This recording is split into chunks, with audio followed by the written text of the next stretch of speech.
What's good, everybody? This, of course, is the Dragon Ball Fan Podcast, and you are watching episode 8.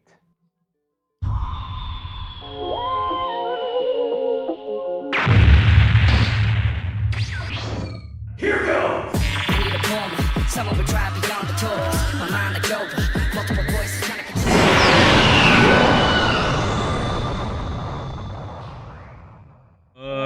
What's up, everyone? Welcome to episode 8 of the Dragon Ball Fan Podcast. Apologies for the, a bit of a scuff stream here. Yeah, my bad. I'm the one streaming today. Yeah, I was supposed to have this set up. I opted for a mobile setup, and didn't work. It was just straight up, it just didn't work properly. So It definitely didn't work. No. Do you want to explain what we're doing today? Because today is a special day.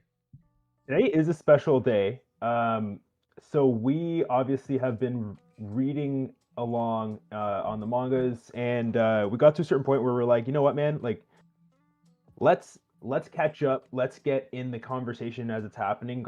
Obviously, there's a lot of interesting stuff and fun stuff happening. So I caught up, and we are gonna have a great discussion, I think, about the Granolah arc within the Dragon Ball Super manga. I zoomed you in because I'm so used to zooming in to you. Yeah. Like, okay, yeah, I'm just gonna keep it zoomed in, and I can look at you better. But no, that's not working. That's not working today. But that's fine. I'll It's get all used to good. I don't even have a good camera, man. Not a lot to look at. All good. it. Today we're talking specifically Granolah, and I think a lot of the discussion today, by the way, chat. Anyone here who is caught up, I know Toby's caught up. I believe Gerald's caught up as well. Probably gonna be about this guy here. A lot of talk will be about this fucking guy right here. That's strong feelings. This fraud right here. We'll talk Fraud? we'll talk about this. Fraud? This fraudulent written character, terribly written character. We'll get to it. We will get to it. So let's start off here. So how we did Moro was kind of like, if you guys actually watch our Moro review, I would recommend it. Actually, there was a lot of ranting going on. It was actually a really good episode. It's actually one of my favorites. We actually, it was just a pure like hour and a half of just yapping. Like we were just like, we went from the start of the arc to like the end of it to the middle of it, and then we just kind of went whatever. Listen, there wasn't much guidance to that episode, but what you're saying is accurate. It was almost ranty, but in the way that you love, where you come out of a movie theater with your friends and you're just talking in every direction about Iron Man and then all how that, like, that's what you want to do, and that's what we're doing. We're just friends, gather around, having a conversation about it. And I have a feeling today's conversation's also going to be multiple directions, because we're going to talk about one thing, and I'm going to be, oh wait, let's talk about Goku's Ultra Instinct and what they do with that and this. Oh my, and But Yeah. I was gonna No. We're gonna get into it. We're gonna get into it. Yeah. And I can't wait. But before we get into it, let's okay. Before we get into it, should I get your rating on the arc now or after? I feel like I should get it now, because if I get it after, I'm gonna already know kind of what's your rating's gonna be by the way you're talking about it. So if you tell me now, I got it. Okay. Okay, so here's what we do. You're gonna give me what you think my rating would be based on the moments that I like, and the kind of, like, just give me, and I can actually guess your rating as well. We'll guess each other's rating. So by the end? Are you saying by the end or right now? No, I'm saying like right now, before we start talking, I guess what I think your rating will be. Okay. And you guess guess what you think mine will be. What do you think my rating is of the Granolah arc? Well, I mean, like, the way you talked about Bardock was concerning. But we've had conversations where you've talked highly. So I'm going to say you have it at like similar to Moro, because you like it in some ways better than Moro. But I'm going to say like a 7 or an 8. A 7.5 is what I think you would give it. Okay. Are we doing 0.5s? Yeah, we could do 0.5s. That's good. Okay. That's fine. That's fine. Gerald gives it a 7. Okay. I'm going to say 8.5 for you. Okay. I'm going to say 8.5 for you. I think I got it right on the spot, by the way. To be honest, I'm pretty confident that it's 8.5. I don't think it's higher. Let's see. All right. So I won't lie to let's. you. What's up? Oh, like you I'm won't just, lie after. I Okay. won't lie. I won't So lie. let me get some of the receipts out. What I mean by that is, volume 16 that I have here, just for like notes and stuff when we're talking about some topics. Because I have 16, I have 17, and I have 18, but I feel like 16 and 18 are the most important volumes, and 19. Sorry, 19 is very important as well. Okay, so let's talk about this. We get introduced to Granolah. He's a Cerulean. He lives in the planet that is inhabited by Sigarians or Yeah. Sigarians. And we meet this person, Monata. We have these Dragon Balls, these two Dragon Balls, blah, blah, blah. And you kind of get this cool dynamic where it's like Granolah seems like he's going to be the new big bad, but then he's like, he wants revenge on Frieza and the Saiyans because they destroyed his hometown. And then you find out that his only real loyal friend are kind of the Sigarians because he's really polite to them, and most importantly, Monato, the Namekian, who's been living with him.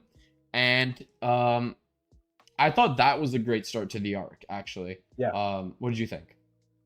Yeah. I think it's almost like covering what we've reacted to. Yeah, pretty Is much. kind of where we're at. Like I think in a little bit because we built up the ego, but I think it started off really strong because I think you and me really appreciate when they take some time to ground the characters, establish details that are important to like understand why this person's going to these lengths to do this thing. It's what makes this Yeah. all seem believable. We're watching guys, blast lasers out of their fucking eyes and mouth and assholes.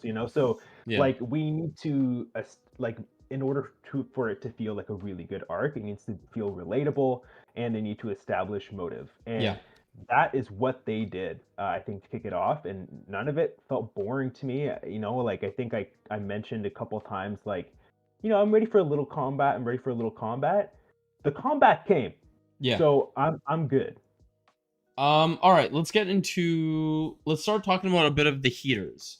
So at the start of the Okay. arc, what was your thoughts on the heaters? So we have what, oil, elec, gas, and what's her name again? I always forget her name. Something starts with an M. Help us out, chat. Yeah, some I forgot her name. The Yeah, female help us out in heater. the chat. But what did you think about them in the beginning of the arc? Because I feel like you were kind of like whatever about them. You didn't hate them, but you're just kind of like, yeah, they're just kind of there. Yeah, I think you're on the money there. Like, I was just a little underwhelmed. Like, they felt unsubstantial. I really didn't think they were going to be that big of a deal. When we see the Heaters kind of puppeteer this plan to get him, oh my gosh, the Saiyans to be with Granolah, I thought it was going to kind of end there for them. Obviously, that it changes in a very significant way. Mm-hmm. Um, and I really, I shouldn't say anything because we're not talking about. But yes, in the beginning, I was underwhelmed. Mm-hmm. Did my opinion change? We'll see. Okay. How about Granola's wish? What do you think about his wish? Um, so I think it's interesting. Obviously, it's a wish that is doubled down on in this arc, Mm-hmm. and Gas. you have to ask yourself. I think everyone asks themselves when that happens. Obviously, with gas, is is this too convenient? And I think what I really liked is that they didn't make it so that, and it's funny enough, you highlighted this when we were talking about this before, but is Granolah the strongest fighter? It's almost like he has that latent ability to be. He has to work towards it at the beginning to really kind of like break in the skates. Yeah. And that's something that again happens with Gas as well. Now, what I thought was interesting was that of course he makes that wish, and something that affects uh, both of them. Of course, now if you're in this chat, there's we don't even have to throw up spoilers. You shouldn't be here if you haven't read the Granolah arc.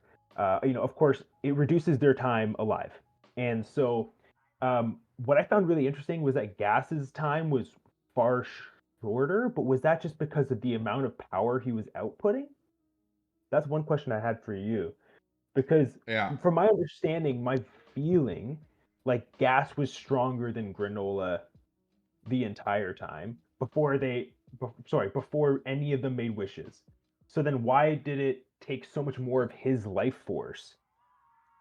I think it took more of his life force because it's based off of how strong you were before you wished. So, for example, Granola wasn't that strong before he wished for the Dragon Balls. Yeah. So he kind of had like it's kind of like I feel like it's almost like a bar. So it's like Gas's bar was already pretty full because he was already really strong, and then he like exceeded the bottle. Like it just went, oh like shit, like now you're just gonna deplete a lot quicker.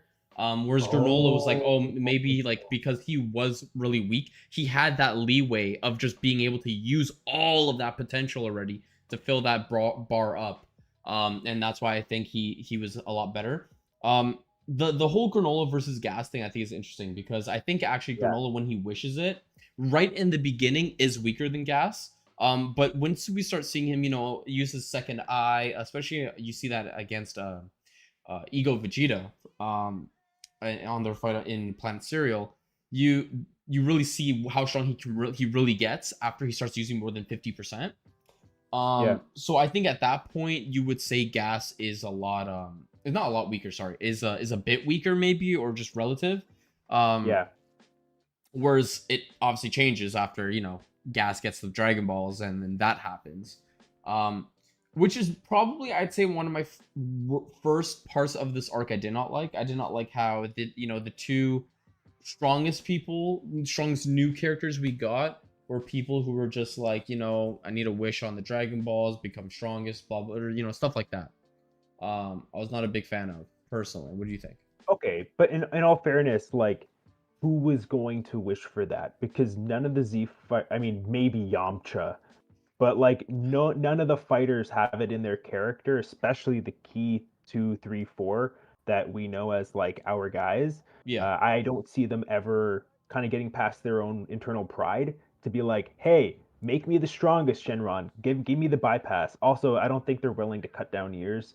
So I think one thing I really liked about the wish was that like uh it illustrated this like desire for power and how it can eat away at you, and to kind of like riff off of what you were discussing earlier, like almost like the out of control nature of Gas kind of ate away at him a bit. And I almost think of like, what do you call that candy that you put inside of a diet cola and you shake it and it just blows? yeah, um and it's almost like at the end there when Gas has that, I wouldn't call it a pep talk necessarily, but that last conversation with his brother, and Alex like, just, you know what, you got to be willing to die for the cause, man. yeah. I mean, that might be Are what it you, are takes. you talking about when I thought, when he turns into a zombie?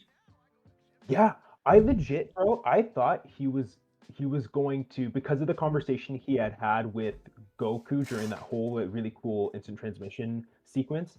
I thought he was going to be like, yo, fuck you, Alec, and then blast him. Like I Yeah, thought he was done, but then the fact that it really was that like diet soda shaken moment of like, boom, caps off, and he's losing like, so like clearly he's turning into a zombie. It's almost like his yeah. energy is all that's keeping him together.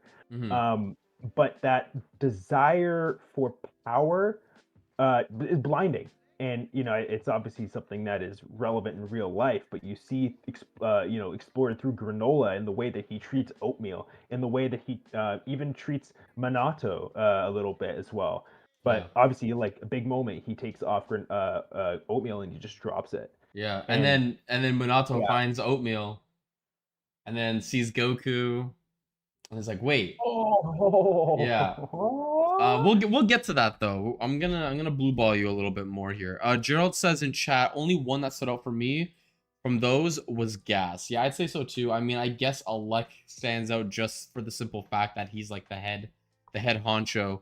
Yeah.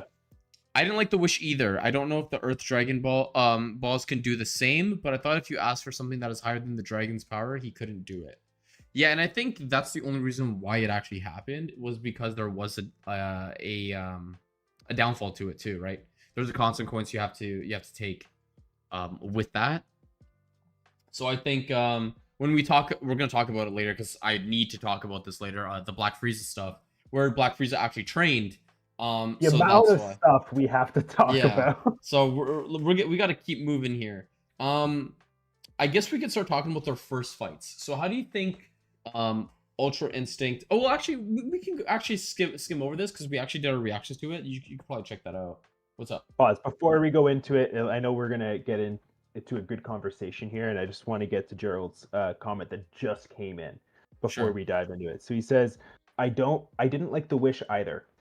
I don't Oh, I know just if read that. I don't. Oh, is that what you just read? Yeah. Bro, you know what? It's like we're having different podcasts right now. You know what I mean? Yo, Gerald, you know what? It was just such a good comment. I had to hit you up. I had to hit you up. Oh man. Yo, Trillin for the win. Tillin. All right, sorry. So where do you want to start? You want to Okay, start with actually, we shouldn't start off with the first ego fight too much and the first Ultra Instinct fight. We should kind of go bit after that, just because we kind of did the reactions to it, which you guys should definitely check out. So I think I'm gonna put this one away. Let's talk about the ending of So I go by volumes because I read it physically most of the time. I mean, I do read digitally as well. But end of volume 17, we find out. Well, Minato has oatmeal with him. And Minato looks at Goku and he's like, oh, like this person looks familiar. Obviously not in that tone. It's more like, oh my god, this guy looks familiar. Blah blah blah. Then they mention the name Bardock. And everyone's kind of like, huh? Like only Minato and one other person knows who that is, and that's Vegeta. And Vegeta's the one who tells Goku that's his father. I loved that it was Vegeta too. Yeah. And I knew that you would like it. I like that. I like that. Yeah. Because it makes sense. Vegeta is a proud Saiyan warrior. He is. Now, people love to say that he's proud to be like a prince, but he ain't proud of it. He never agrees, like especially now, he doesn't fuck with King Vegeta and what he did. King Vegeta was complete evil. Like complete terrible person. Especially with what he did to Broly. That's completely canon now. You're two different podcasts, bro, living in a different universe right now. Yeah. Wait, hold up. We got a comment from Gerald. He says two different podcasts. I'm joking. Oh, I thought you were serious again. I'm like, holy shit, Oh, bro. just fucking around.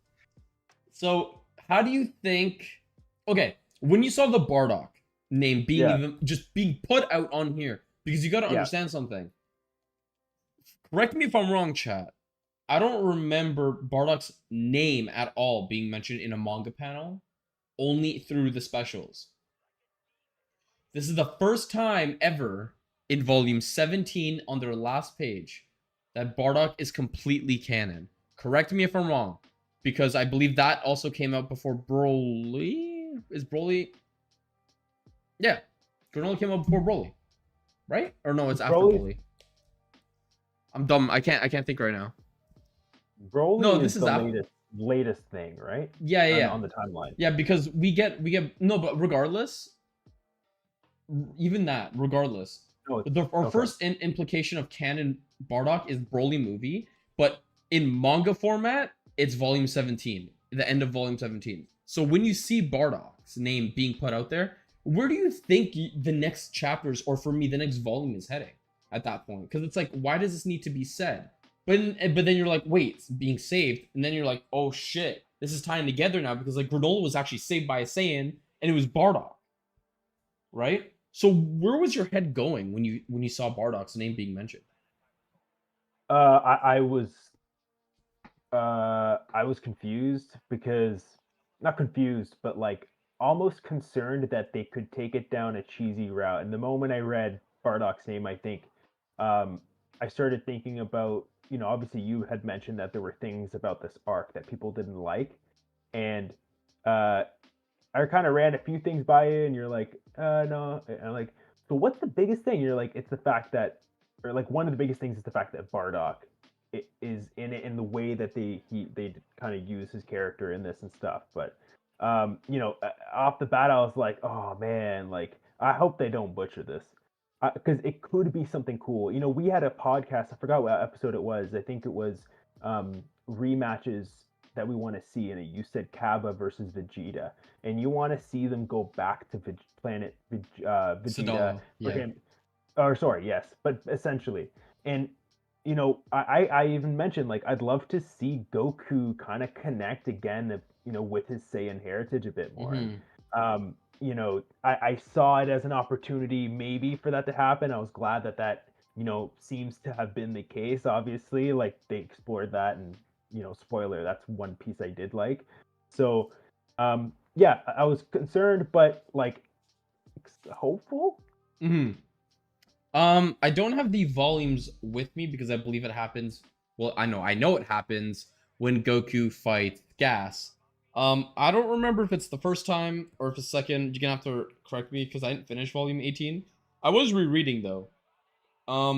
But so you have these two new transformations, like real transformations, or if we're being technical, chat states.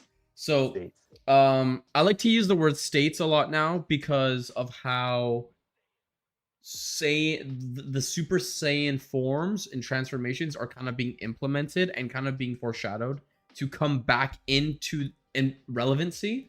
And what I mean by that is more Super Saiyan, maybe Super Saiyan 2, God, Blue, whatever, right? So my thing is, what did you think about TUI, so True Ultra Instinct, and what did you think about Ultra Ego? I feel like I'll be quick with Goku's. I mean, True Ultra Instinct. I felt like I don't feel like we got a whole lot of it. I feel like it was kind of glossed over, but it was Hmm. cool, and I like that they introduced the idea that like, you know, you got to lean into, you know, what makes you you, and that's going to be your version of Ultra Instinct. Obviously, they have that conversation with Whis, or he has that conversation with Yeah. Whis, and then that's just it just sets it up really good for him. And I think Vegeta also makes a reference a bit earlier on around like, oh, interesting, like you can use, like it might be more effective if he uses Super Saiyan in tandem. Like there was this observation that Vegeta makes as well, and so Yeah. I mean, it's cool that like in true Ultra Instinct, I mean, it seems like he's truly treating it more like a state, Hmm. which allows him, like as I've been alluding to utilize those other forms. You're not treating this like a form, you're treating it like a state. So now you can stack that shit up. Um, are we gonna see that with Super Saiyan with uh oh gosh, Kaioken? I don't know. That'd be nuts. Imagine that'd be I like know. break every bone in his body or something. Yeah. Um. Ultra Ego is badass though.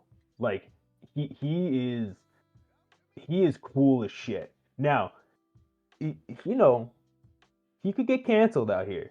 He could get canceled out here. You know, Yeah. some of the shit he was saying, I think he was trying to like make his own blood boil a little bit too. Yeah. But like that hunger for battle, I think everyone can relate to like that hunger for competition. Hmm. And like, yo, you know what? We scored, you scored. Cool. I'm gonna come. We're coming back now. Let's go. It's a game. It's a Yeah. game, and it's that kind of like hunger for it, right? For Hmm. competition. And I love that that character is really like literally fueled by that. Yeah. I actually have a hot take about Vegeta in his first fight in Okay. Ego. Um, and Toby might still be in chat. He's a Vegeta fan, but I actually didn't mind that he lost to Granolah in Ego. I actually don't. And the only reason why I don't is because how he lost. So people can say Granolah was just always stronger, and Vegeta overestimated or underestimated his opponent, like he usually does. But I feel like for not the first time, but Vegeta, one of Vegeta's couple of times, I'd say, where he kind of dumbed himself down. Now, it's not the writers dumbing him down at all.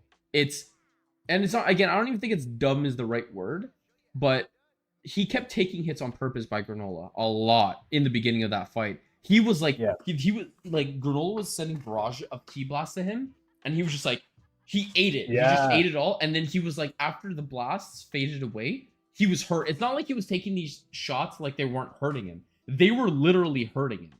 So you had this like weird part where he's like, "Oh, I'm getting stronger," but it's like, how much stamina do you have left? Like you're done basically. So by Yeah. the time he got really really strong, it wasn't enough because all Granolah had to do was hit him like one or two more times, and Vegeta was kind of done there. So I was like, okay, this is kind of cool just because Vegeta knows like, yo, I can't be fucking around like that.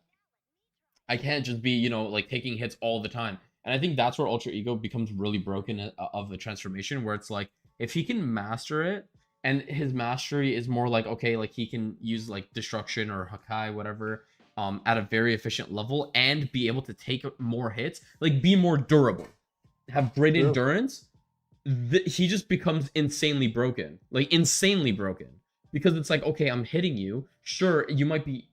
Sure, it's probably like doing something to you, but he's still taking it like a champ. And guess what? He's gonna hit you back even harder. So we'll probably talk about maybe next week or later this week. But it's a big reason why I think even Beast Gohan would have a big, like a hard time against a mastered Ultra Ego, just because. And even Orange Piccolo has no chance because of Spirit Fission and him being fused. Oh yeah.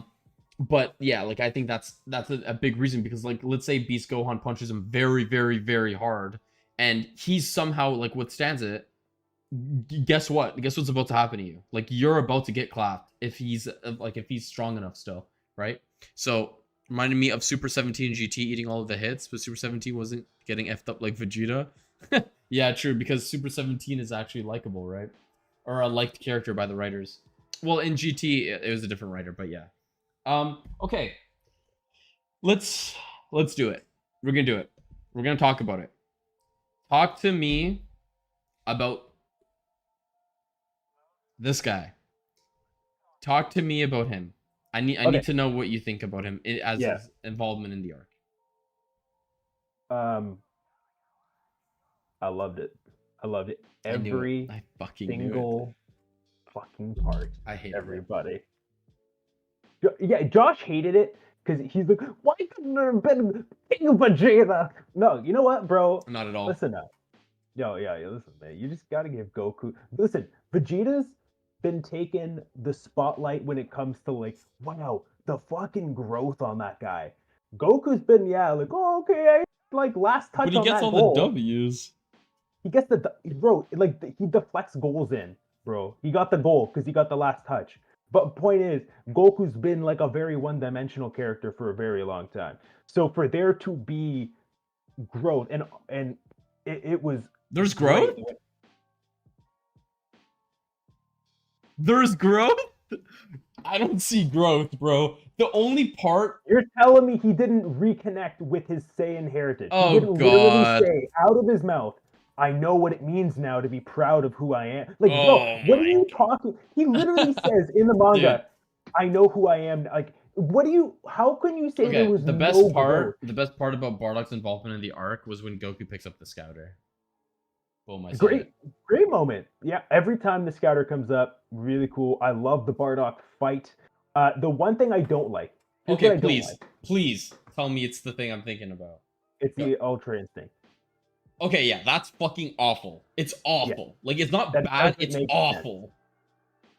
Yeah, and how about his wish? I'm not gonna say I don't like. Oh, okay, the wish is another weird one, because since when can do you wish for something to happen? I mean, why didn't Broly? Maybe Broly would have been like, no, keep me in this fight with the fusion. Like, I'm good. Like, he didn't get a chance. So maybe this specific dragon's like, yo, bro, I'm just checking in with you first, Bardock. Like, are you trying to leave? Or do you want to stay? And then he goes back, yo, listen, Namekian. So Bardock's going to stay. He doesn't want to go. Like, when is that a thing with the balls? That makes no sense. But, I don't know. That was kind of weird. And I'm not saying that the Ultra Instinct thing, and it was more of a wink, but yeah, it's pretty heavily implied with the way they drew the hair. It's interesting. Look, we're treating this, Josh, here's the thing. We have to treat this now like this is the canon. We can't think of Bardock from the past and be like, bro, he's legit a one issue about that though. One issue. What? Only one issue. What's the one issue? How the fuck does he not save Planet Vegeta then against Frieza? Against that Frieza, that Namex, that completely ruins it now. Okay, it ruins everything. Oh, does it? Okay, yeah, so let's talk about it. Let's talk about it, my guy. So when Goku goes Ultra Instinct the first time, yeah, you're right. He held it the whole fucking time, right? And he he was able to just go right back into it. Is that what you're saying? Oh no, wait, that's right. He didn't. He had to keep going in and out and in and out of it. There's no way. No, hold on. And Goku is a way more experienced fighter by this point than his father was. because Goku's been training for years, many unaccounted for in a hyperbolic time chamber. Cool. Like Goku in power level, you can't even compare. Cool. So if Bardock went like you can call it UI for like 5 seconds, I'd say that's believable. No, let me tell you why. What is Ultra Instinct? What's Ultra Instinct? It's God Key, right? No, Correct? Yes, it is. Yes, it is. It's considered God Key. Ultra Instinct is still considered God Key. So you're telling me Bardock has God Key, but he can't do anything even Super Saiyan. He can't go Super Saiyan? He can't even go so he can go base form to Ultra Instinct, but he can't go Super Saiyan. Oh, come on. There's no way. Like it just makes no sense mechanically at all. That he even gets 3 seconds of fucking Ultra Instinct. It makes no sense. Okay, so let me ask you a question. Sure. So, Goku becomes a god when 5 other Saiyans join hands with him and they go through a ritual and he becomes a god, right? Yeah. How did Vegeta do it? He just trained and did it, right? Yeah. Oh. Yeah. Yeah, but you're saying that Vegeta, like, he just did it. Oh, yeah. Yeah. So how come? So why do you by think, that logic, why can't Bardock like just why can't Bardock just do it? Do you understand what you're saying right now? Because you're saying, oh, he talking. Trained. You're saying, oh, he trained. What did Bardock do? You know what? He had 10,000 base power. Do you know how much 10,000 base power is? Okay, let me just put this in perspective of how weak Bardock really was. Power No. after getting fucking swallowed by a spirit bomb, bro, was like minus a million. Okay, I'll tell you that right now. Put it this way. Bardock's power level, if he were to go to the Namek Saga in Dragon Ball Z, he's losing to people like Dodoria. He's losing to people to like Raccoon. He's losing to people like Ginyu. He's losing everyone. He's literally Vegeta went there, and he how many people did Vegeta lose to in Namek, and then went back and clapped their ass? He lost to like Zarbon, right? I believe, and he kind of had a stalemate against Raccoon, but he like beat Dodoria. He beat is it Kui or some shit? All these people, right? Vegeta. What does Vegeta do when he's on planet Earth? He trains, right? Okay, fair. Okay, now let me ask you something. Do we know, confirmed, that there's a hyperbolic time chamber in Planet Vegeta? No, we do not. And we also know, wait, and here's the thing too, even if they did have it, then that would also mean all the Saiyans would be a lot stronger than they are, because there's a misconception about Saiyans. Saiyans are not a strong race. They are not. Base value, they are not a strong race whatsoever. They are stronger than a lot of others, but that's why they go to planets like the Sugarians to kill them, because they are a lot weaker. That's why Saiyans are terrible. It's a terrible race, and not all of them. Of course, you have people like Goku. I'm not even gonna mention Vegeta, because Vegeta at one point was like that. And Bardock wasn't all good either, but we can get into that later. You have people good like Vegeta, but that's what these Saiyans do. They fiend on people who are weaker than them so that they can feel stronger. Now, the Zenkai thing is what makes Saiyans strong. So they can adapt through battle and stuff and fight. Sure, that is fine. But in base value, Saiyans are not that strong. They're not like They're not like Frieza's race at all. Frieza's race will destroy any Saiyan if they both grinded or trained in a hyperbolic time chamber. Frieza's race is like 5 to 10 times growth than a Saiyan. My whole point here is though, Mike, is that Bardock getting even 2 to 3 seconds of Ultra Instinct to me, even that to me is just complete bullshit. It's kind of like Toyotaro's just like, you know what, like, yo, I gotta make some hype here, bro. Like, you already bring Bardock somehow into it. Okay, I don't think people were mad about the whole Bardock saving Minato thing. I don't think people had an issue with that. That's not the problem. Because if people were like, oh, well, he's a lot more evil, or like he's a bit more like neutral in the specials, well, the specials aren't canon, bitch. So who cares? Like what you said, right? Which is correct. They're not canon. Yeah. Who gives a fuck? Right? What's canon that I know is Namek Saga. He is blown to smithereens by Namek Saga Frieza. That is canon. Yeah. There's nothing, you cannot change that. Now, we're all the way in Super, and you're telling me this guy gets 3 seconds of angel powers of some sort? That's absurd to me. That's completely absurd. Even if it's 3 seconds, even if it's a fucking millisecond. It's crazy to me. It's completely crazy. It's just, it's something you add into a story just to like like jerk everyone off. Like I'm serious. Like it's just to be like, oh, like everyone's gonna love this shit, and then just like no one's gonna like this shit. Like this is terrible.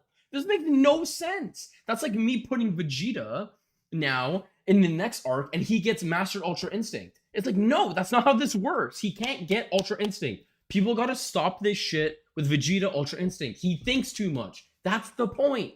Bardock is not strong enough. Now, two different implications, but still in the same realm of what I'm saying. One is too weak to even get to that point. One can't do something and get to this point. It's the same shit. There's two things that they cannot reach. It's not their goals. They can do different things, sure, but it's just absurd that that Toyotaro even thought it was a good idea to put someone like Bardock in an Ultra Instinct state of some sort at all. It's just ludicrous to me. It makes no sense.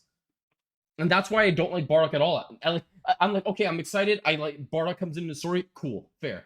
Then you just completely ruin his character. Like, cool, bro. You're showing me him save Minato and I forgot Granola's mom's name and stuff. Elec kills Granola's mom, right? Cool. That I like that. You get kind of like, oh, and Bardock's like kind of like pissed and stuff like that. Whatever. Cool. Beats gas. Beats gas. Get the fuck out of here, bro. Okay, well, hold on. He beats. This is a gas that is a different gas than the one we get after the wish. And we know he's strong. We know that he, of course, gets a massive multiplier when he transforms, but we don't technically know how strong gas is and how strong he was 40 years before that, right? So we're talking about us. If we want to use gas as a reference, I just don't think it's clear enough. Yeah, I agree with that. I do agree with that.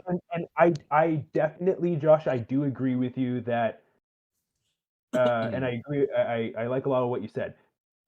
Even a flash of UI, it is kind of bullshit. Like, I think they wanted to paint some sort of like meeting in the middle of Goku. He's kind of like shunned away this Saiyan stuff, and Bardock's been a traditional Saiyan for a while, and they morally, right? They morally and like culturally meet in the middle a little bit. And it's like, oh wow, and so they both achieved, but it's different in like you're saying, right? And so I agree with that. Now, if they went down the uncanon route, and instead, because Bardock is going, now he's fighting for something that means more than anything, like you said, more than just these killing a bunch of people on their next mission, right? Like this means something, protecting this kid and this Namekian. Maybe if he goes Super Saiyan, you bring back that uncanon lore. That's fine. Right? And he can't just go back to it. We all know how tough it is to just hold. It'd be cool if he beat Gas in Super Saiyan or something. That'd be cool. That'd be sick. Like Gas is beating his ass. Like that Gas is like beating him or something. And then it's like he turns Super Saiyan and it kind of turns out like Goku versus Frieza in a sense. Yeah. Because we have to, you gotta understand something. It's kind of easy to scale Gas 40 years ago too. In the sense of why I think he's stronger than Bardock. But the reason why it's easy to scale is because we probably can assume he's weaker than Namek Saga Frieza at that point, right? Like we gotta assume he's weaker than what Goku. He's weaker than Frieza, which means that Goku being Super Saiyan at what he was before in Namek Saga would beat that Gas 40 years ago. Gas just progressively got stronger as well. Now I don't remember. Did they ever mention what the Heaters' race is? No, right? Maybe like there's a moment where Elec takes off the head guard, like that. What do you call that? I think that's what they're called. The Heater. Yeah, Heater's Force, Heater's Race. I think that's what they're called. Yeah. Well, their homeworld is unknown, sure, but yeah, I guess they're just called Heaters. They're called the Heater family, race members. Yeah, it's not really like a race itself, but yeah, I guess. Yeah. Because what I was gonna say, like, well, I mean, especially Gas, his potential has always been good. Yeah, it was interesting too. Like another, I don't want to transition away from this conversation yet, but just for as a quick sidestep, I did enjoy how, Gas was very driven to initially beat him with the powers that he had developed initially, because he's like, no, like I'm trying to show you elect that like I was enough to begin with, and that was a cool thing. Like there was Yeah. motive from everybody, everyone involved, and it was really really cool. And it wasn't like for gas, it wasn't just my brother's telling me to do this. It was like I have shit from my past with this guy's fucking dad. Yeah. I got beef with you, Granolah, because you shouldn't have been ever been fucking doing tasks for us. I could have been doing all that shit. Like I didn't need you. He's Yeah. pissed off at Vegeta now because like in it that I think the a lot of the writing was really really good. Maybe they overstepped in certain areas like we were just talking about, Yeah. but man, I'm not going into a final score or anything yet, but I think now I can safely just like tell you though, like aside from maybe a couple of moments, maybe there'll be another one or two that you'll bring up. Like I loved this arc. This was a really good time for me. Yeah. I really liked the Bardock thing. Like Bardock, uh, inclusion of Bardock, I loved how it tied to Goku and the narrative that they paint around from that point on. Yeah. That Goku takes this scouter, he actually takes it home. Like he's not a he's so not a what's that term when material. He's not a material guy Yeah. at all. Like the guy doesn't even fucking probably doesn't even know where Nimbus is right now. Like Yeah. he doesn't give a Yeah. shit, right?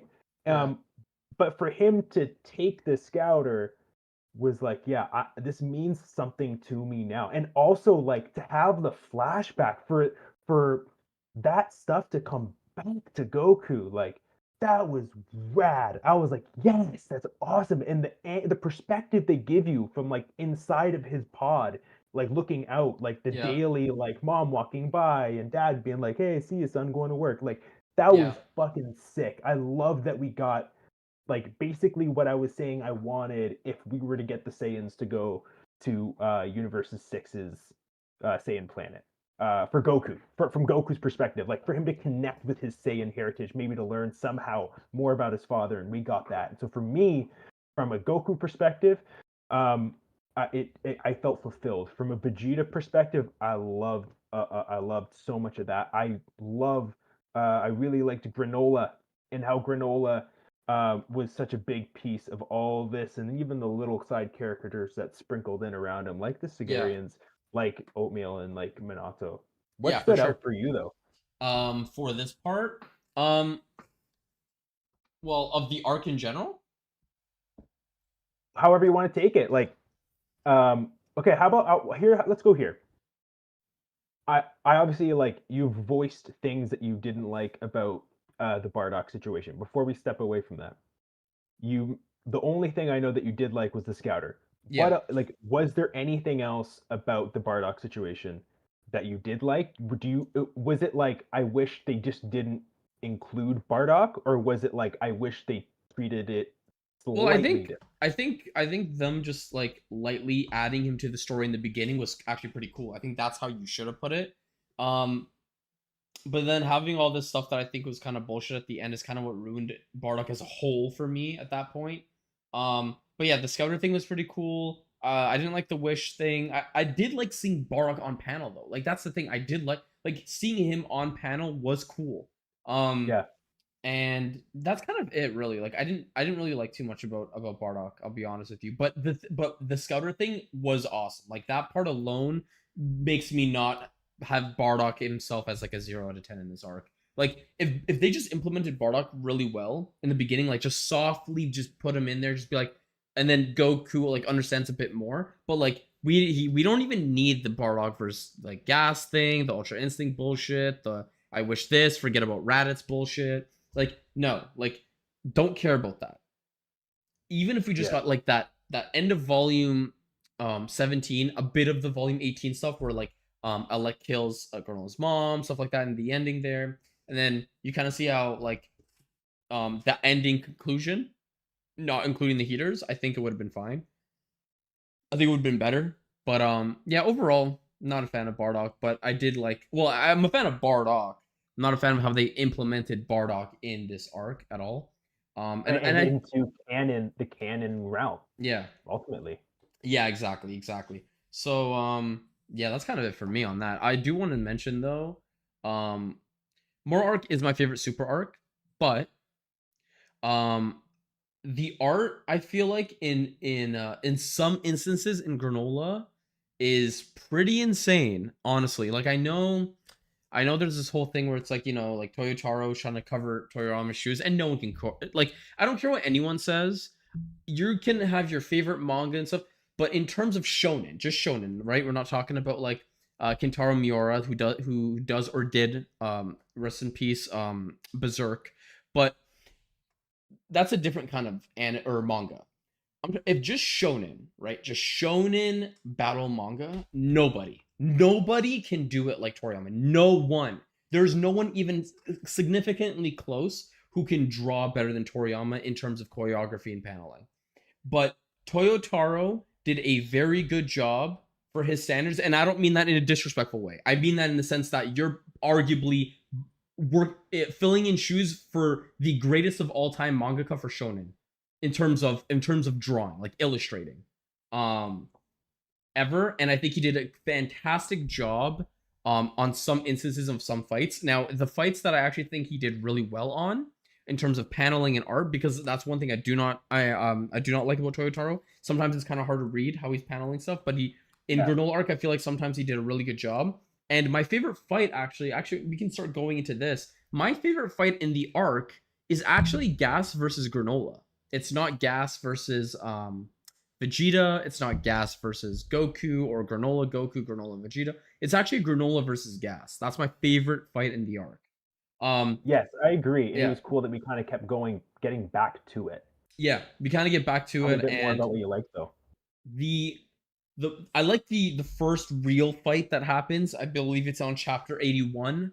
Mhm. I believe so, right? Because here, actually no, they started off here as well. So you get it more in like chapters like 70, no, 80, 81. And 81 is where it ends, where Alex shoots him in the back, which it pissed me off, but that makes me hate him more, which is good. You want me to hate Alec, right? The writer Mhm. wants us to do that to Yotaro. So Alec I already hate because Alec kills Granola's mom, which already pissed off Bardock, and you got, and that's the parallel I start really liking. So I'll talk to you about that. This part I really liked about Toyotaro. So Bardock gets pissed off after Alec shoots and kills Granola's mom. Sorry guys, I forgot her name. And then Granola gets shot in the back by Alec, and he goes into the water, I believe. The first thing that happens now is Goku charges straight at Gas, straight at him, and he just goes at it, and I'm just like father like son, and then you get that little parallel there, which is cool. I wish we kind of had like a moment where Minato is kind of like wow, like like it's almost like he's right here kind of thing, um, which is cool. I really like that moment from that fight. But yeah, just the fighting scenes. It felt like a back and forth most of the time with Gas and Granola. Yeah. At the ending part, it does seem like Gas does get the upper hand a lot more. But Granola does get hits in. Like it's not like it's a like an 80-20 thing. Like it felt like a 60-40, I'd say, for the most Yeah, part. I think obviously that fight gets cut short, but we don't know Yeah. where it's going. Like, yeah, I agree with you. Gas had the upper hand, but he was deteriorating quick. So we Oh don't yeah. know if he was a ticking time bomb because even Alec himself was saying we might want to get out of here in case I don't know exactly how he expressed it, but it seemed like they needed to create some distance because something was going to go down with him when the time ran out.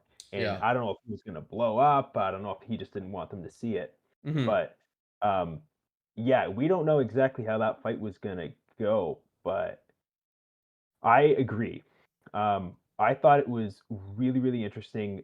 Granola as a character was they did the work early on to make him someone that you were going to care about in this arc. So whenever he did rejoin the fight, I think it was always fun, even if I was like in the moment, uh, I was bouncing around characters that I was like, oh my gosh, this is my favorite character. This is the standout character of this arc. Yeah.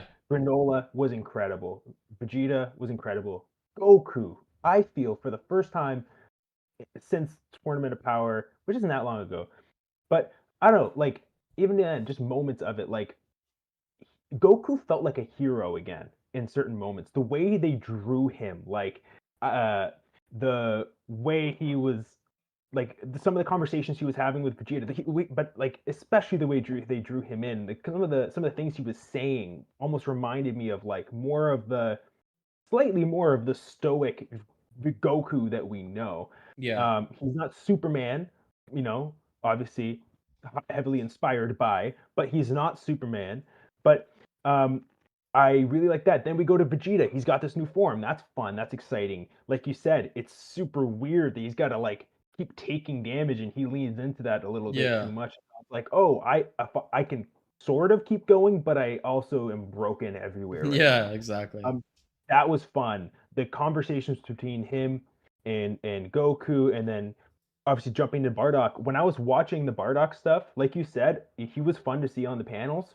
Yeah. I was literally thinking like I would totally read a manga that was The Adventures of Bardock and just show me all of his Saiyan missions. Yeah. Like that would be sick. I would totally be there. Yeah, that'd be Um, sick. that would be sick. And then, and then Gas has this narrative. And so it was so interesting. So yeah, with Granola, I had a great time with him. But I mean, I don't know if I could even pick a specific fight between two guys. I think the whole fight was a blast. Yeah. No, 100%. I um I really liked so the Goku and Vegeta versus Gas thing was when it was like, oh shit, like here we go. I really liked that part just because it didn't go back to fusion. And don't get me wrong, I love me some Yeah. Gogeta. I love me especially Vegito, but I do love both. I love Gogeta as well. I'm like, okay, this is cool. They can like try to work together, even though if they're not actually working together, but like kind of like how they did against Jiren for a little bit in the Tournament of Power, where it's like they're working together, but they're not in unison. But it's still 2v1, right? But they still have their prides intact because they're kind of still doing their own thing, and it's kind of throwing their Yeah. opponent off, which is cool. And I felt like that part was really cool.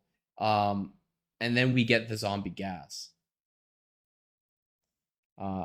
And wait, they fight zombie gas together. That's the first time they fight zombie gas, right? It's together. Like, isn't it solo and then zombie gas comes in and they're like, yo, fuck, we got a tag team? I don't remember. I think so. Something like that. Maybe it was. Maybe it was, or was it like a Kamehameha and Gallic gun that sent him into the water to begin with, and then he came out as a Oh, zombie. oh, It could be. may, I think it may have been that. I think it's after his pep talk with Elect where he starts Oh, getting creepy, and then we start getting some. And you're totally right. It was like, let's not run into each other, but like I'll yeah, be aware of where you're at, but I'm gonna be doing my thing, and I'm gonna try and beat him myself. And yeah. that was fun. No, for sure. Um, okay. 'Cause I want to leave some room for the juice, right? Because yes, this arc has a lot of crazy things going for it. Whether you like it narratively, canonically, how it flowed, there were a lot of things that were happening, especially on the fighting side of things. This Yeah, arc is very fighting centric. Like there's just a lot of fighting happening. So yeah, it is a quick read. This arc because of how much fighting there is. But before we get into the guy that comes um Planet Cereal.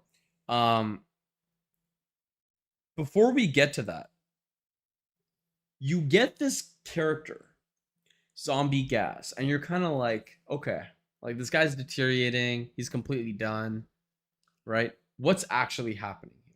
Because when I first read it, I'm like, you know, he looks like he's getting weaker, right? And in a way he is. In a way he is.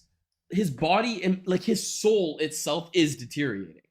But yeah. his power is actually insanely it's so much stronger. You know what it reminded me of? What? It reminded me of the androids. It's like at 100% power until your last minute, Yeah. like until your last breath. Yeah. Yeah. Um and you get these like this zombie gas character, and I'm just again I'm like watching a little bit again just before that even happens, because them together, like Ego's getting some punches against Gas, awakened Gas, by the way. Mm. Goku as well is getting some hits. Then he gets to zombie form, and it's like no chance, like no chance. Like they stood no chance against zombie gas at all. Like it was like, don't get me wrong, were they trying to box him? Were they boxing? Yeah, they were boxing, but we knew damn well when we were reading this, they stood no chance against that gas. If he was able to just stay there, no chance. Like, what'd you think about Zombie Gas's design and how menacing he So, looked? oh, I thought Gas in general had a cool look, but yeah, Zombie Gas was really interesting. And the vibe that I got was that like, again, you shake that bottle of soda with the mint in it, right? Yeah. And that pressure is building up. It's getting there's more force, more force, more force as it's being ready to blow up, right? This thing, it's almost like as he was as he was going on, he was outputting more and more of his power, but that was also equating to less and less of his, like you were putting it, soul or soul force being erased. It was fast forwarding the timeline of his life. And so definitely that comes across from a visual perspective. But to me, I think subconsciously, my mind was kind of processing it like that when it was happening. So it didn't seem strange to me that like he was seemingly stronger in that moment, almost like how when Broly pops a cap, he's just unbelievably strong. Yeah. So yeah, that I thought the design was really cool, but that's kind of my thought as well, a little bit on kind of how they treated zombie gas, but it wasn't even very long lived, Mr. Zombie Gas, Yeah. was No, it? it wasn't long at all. I No. think it was just that like chapter ish. It was like a chapter and a half, technically, I think, right? Because we get in 86, end of Yeah. 86, and then we get in 87, and then what we're gonna get into now, because we've been streaming now for how actually not that long, to be honest. We How long haven't has been it been? streaming. It's been about an hour. Not long at Oh, all. Yeah. no. The Walking Dead gas, Gerald says. Yeah, for sure. Yo, Um, facts. okay. They're fighting gas. And then the guy, the best villain in Dragon Ball history, pops out of the pot just and the way. Okay, hold on. We gotta talk Oh, about hold his on. entrance. Yeah. Like that needs a talk in itself. Okay, Yeah. you can talk about whatever. Like people can say whatever about Dragon Ball Super's writing and how sometimes it's just like it's just bullshit stuff. Sure, I don't like Frieza always coming back. I will say one thing though. I am not mad at Black Frieza. I am not mad at this. Once Black Frieza is eventually gone, I'm done with Frieza. But right now is by the way, I don't know if you noticed from his design, he does look a little different. Like his head shape and everything. It like the way he is, like the way he looks a little bit, he does actually look a little different. There's some little changes I noticed Okay. as well. I gotta look back at that. Yeah, he does look a little different. And I like it. What did you think? Okay, hold on. You go to chapter 87. Did you read the title? No, I didn't read any titles. Okay, that's even better. So they're fighting gas. Where? Okay, actually, let me try to get this page up because I'm trying to remember. I know he like Oh, slams down, right? He like yeah. slams down. How does that sequence happen? Okay, wait, but hold on. You're missing out the true intro for how we find out Frieza's there. Because doesn't he? Isn't it him who shoots Minato in the back? Yeah, I think that happens, and then he like lowers down. Isn't that what it was? Or maybe yeah. I'm wrong. Yeah, but I'm pretty sure that's how it was. But yeah, like, so you're talking No, about no, the no. The person who shoots Minato is zombie gas. was it Zombie Gas? Yeah. I'm even getting it here too, but yeah. Oh, Yeah, dude, he looks awesome. Zombie gas looks insanely sick. yo, I know. I gotta pull up some of the. I have so many screenshots from reading. It's nuts. I like almost was screenshotting every single page. Hold on here. Okay, actually, yeah, I'm around that area. So you're talking about when he just gets decked by Black Frieza? Well, I'm talking about his entrance alone. Like how does everything happen? Because you gotta understand, so there's a point where Goku and Vegeta are fighting gas, and again, no chance, right? But they're pissed off, blah blah blah. But they're still in their forms. They're still in Ego. They're still in TUI, and you know, they're doing damage. Like there's one point where Goku kicks Granolah. His arm is like basically like off. It's like broken off. Like they're doing shit to him. And then I'm trying to find that chapter or that panel because yeah, there it is. It's literally just so sudden. Like you just see Vegeta. You just see Frieza just go down. Like you literally just see him just go down. Next panel. So you're reading and you're just like boof, he's just there. Slam down on the ground. Yeah. What's your thoughts on that? What's your thoughts on, you know, okay, Frieza's here. Okay, so what? Like, you know what I mean? Uh, I knew immediately. I didn't think we were gonna get Black Frieza, and then but the moment he landed, I was like, oh, we're gonna get Black Frieza right now. That's Yeah. how this works out because I know after this it's like superhero, and so like when do they squeeze this shit in? I don't.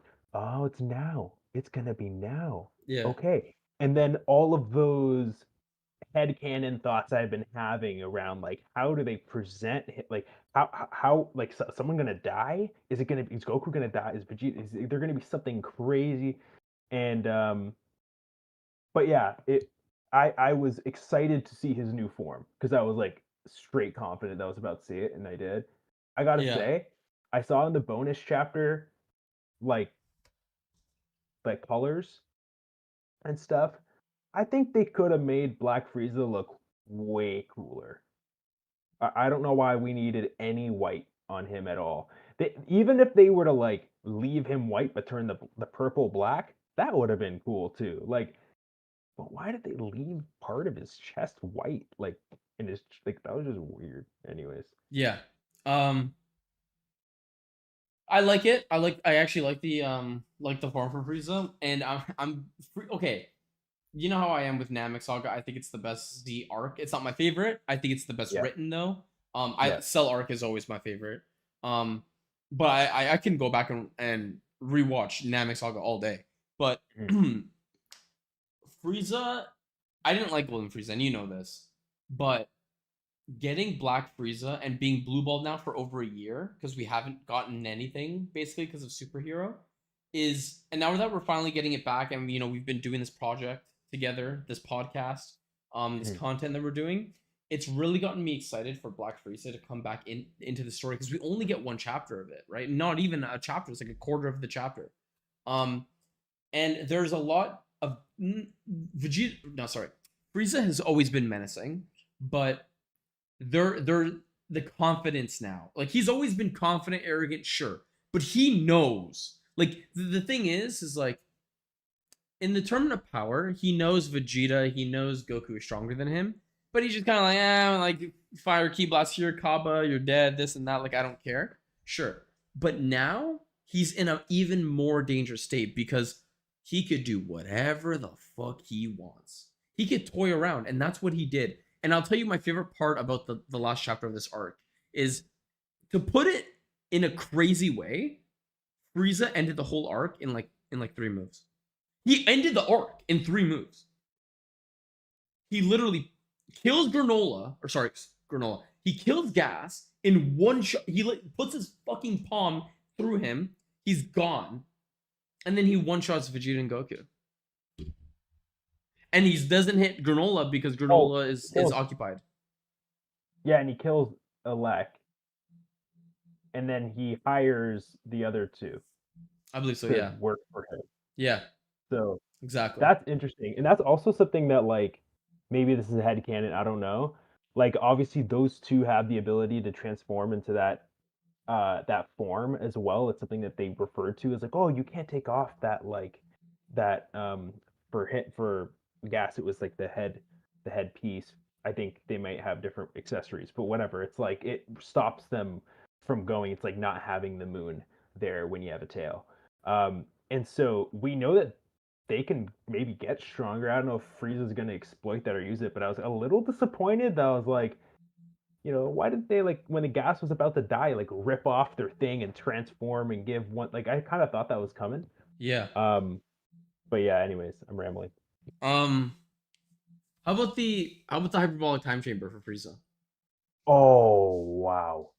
Well, I think that was such a great emphasis to the moment of like, okay, well, how much stronger is he? Oh, wow. Well, we don't know what his limit is, but we know that he's probably greatly stronger, especially when we talk about what you had alluded to earlier on in the podcast. Like, Yeah. Frieza doesn't need to train for very long. He trained for like 3 months and just immediately went with Golden Frieza, and it was almost at blue form, like Yeah. strength. Like it was nuts. And it But wasn't because it wasn't complete. He just went straight there with the form. If it was, exactly. then it gets a bit scarier. And I think that's the other thing as well. Like you were saying, he knew he has the upper hand, and he was confident enough in himself Hmm. to not like his life since being beaten by Goku has been to kill the Saiyans, Yeah. and for him to be like, I came here because I got a phone call. Turns out it wasn't a big deal. I'm gonna go now. The fact that he doesn't end the Saiyans there is like, I don't really care if you train. Yeah. I am that much stronger than you. Yeah. I He's don't he's need to saving worry about he's you. saving the monkeys for later. That's what Yeah, he's doing. And yeah, okay, so I actually have a thing that's, kind of gets into chapter 101. It's not too much, it's not really like a spoiler, but it's fine. more of what I think, because okay, so it's not a spoiler because you saw Black Frieza, and it's not a Yeah, spoiler because we're assuming that we're getting Black Frieza arc now, right? I mean, I would assume right, so. right. Or maybe like, like those arcs where it's like a little filler arc. It's not really a filler arc, but it's like an arc that leads to the biggest arc. So like a saga almost, right? So you have the Saiyan saga, but Raditz is like the beginning part of that, and then you kind of get the big guys like Nappa. Nappa's kind of whatever, but then you get Vegeta, right? I mean Yeah, Nappa does this thing too. Let's be real. I mean he kills like yeah, what, yeah. three It's Z something to fighters. expect. Um, Yeah, yeah. so what I said actually in my discussion stream that you weren't able to make because you weren't caught up yet is that how cool would it be? Okay, so I was saying how I want it to be. So now we have Broly, we have this beast Gohan, we have Piccolo, we have Vegeta, we have Goku, right? We have five Yeah. really like the weakest link there is probably Broly currently just because he's trying to control himself. But overall for talking potential and everything, the weakest is Piccolo, and he ain't weak. He's not weak at all. No, yeah. So I mean, he's still figuring out what he can do here, but yeah, like this is a new exactly. form. So Yeah, what I was talking about in my discussion stream is that I don't want the Black Frieza arc to be 5v1. Like I want Frieza to make an army that's competent. Like I want him to get people who are like, yo, like Vegeta might have a struggle with him because Goku might be against Frieza, which I don't want. I'd rather Vegeta be against Frieza. But what I'm saying is the Frieza force needs to be improved. Like I hope that Frieza is like bringing like strong people and putting them in this hyperbolic time chamber or whatever and getting them strong. And here's what I think should happen. This is my theory. There are 4 universes that didn't go to the tournament of power that are now restored. How about if Frieza found the best warrior from each of those universes? That would make it 5 fighters. It would be Frieza, those 4 strongest warriors. That's 5. And now you have Piccolo, Gohan, Goku, Vegeta, and you have Broly. So now you have a 5v5 type of scenario where yeah. Frieza actually has a very strong force now. So the only thing I don't like about this theory thing that I came up with is that I want Cooler to come back. How do you implement Cooler like at all now, right? And I think they could do the same thing what they did with Broly, whereas Broly was still alive. It's still alive right now. Cooler, Goku and Vegeta never fought Cooler. It's not canon. So maybe Cooler is still alive of some sort. And I don't know, maybe he's been somewhere else. Maybe like a Tarble factor, where it's like he's a bit weaker now, but he's Frieza race, right? So Yeah. he just Frieza will be like, "Yo, you're my brother. I'm gonna put you in the time chamber for like 10 years or 15 years and see what Yeah. happens." And maybe he's like gold, like he's like golden cooler, but like his golden cooler is stronger than Frieza's because the reason why I say that is Cooler had to train to get stronger. When the uncanon Cooler, the non-canon, right? Frieza at base was always strong. That's why Frieza is broken because Frieza was always strong without training. Cooler wasn't. Cooler had to work towards getting stronger, and the Cooler that we got in the movies was stronger than Namek Saga Frieza. So imagine we get a golden cooler that's way stronger than the golden cooler we see in Tournament of Power. So it's something like Kaioken times 20 or Evo, or even just a bit above that in strength, but maybe not like maybe like Orange Piccolo level, or like, you know, something like that. Now Frieza actually has a force, because we've always known Frieza past Namek Saga as just being like it's only him. It's just Frieza. Like, are we really just getting a Black Frieza versus Vegeta, Goku, Gohan? Like, I don't want that. So can I help out? Yeah, what's up? So I love your idea. Um, I think Cooler would be another fun one to bring into Canon Land. I really love all of the designs they've had for him. If they want to lean on that, that's cool Mm-hmm. with me. But yeah, I think that makes sense. I don't think Frieza gives him enough time in the hyperbolic time chamber to get stronger than him. So I like your point of him, achieving gold, but maybe just that's that. Maybe gold ends up fighting Piccolo. Now, here are the other three characters that could come in here. Okay, so Frieza is a salesman. He is a sly fox. Okay, there's one person or one being that we completely forgot about. That is the beginning of the Granolah 73. Mm-hmm. 73 is around. Yeah. Let's not forget this. Do you think that was just nothing? No, no, no, no, no. Who, what, how were the Heaters like getting their money and all that? Like they were working for Frieza, right? They worked for Frieza, did they not? Yeah. And they were still actively working for Frieza. Like, all I'm saying is, I could see 73 being there. I could see Cooler being there.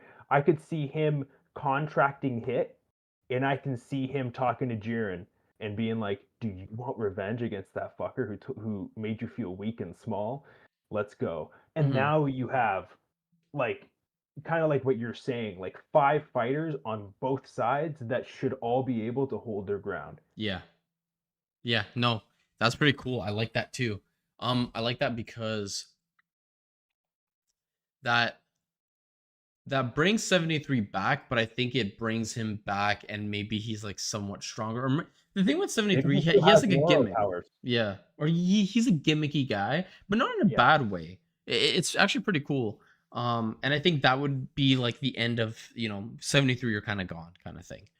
He finally like completely is gone. He dies.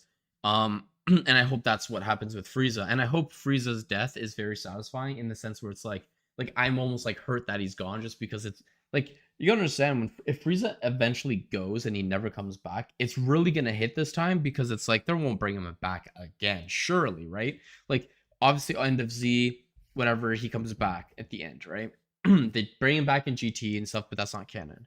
If Black Frieza is dead this time, and they will not bring him back, I'm pretty yeah, I positive agree. they will not bring him back after this. Um, I feel like I'm gonna be like not in the feels. It's Frieza, but it's gonna be more like, yo, like this is the End of a end of journey. this is the end. Like it's over. There's no more Frieza. What's next?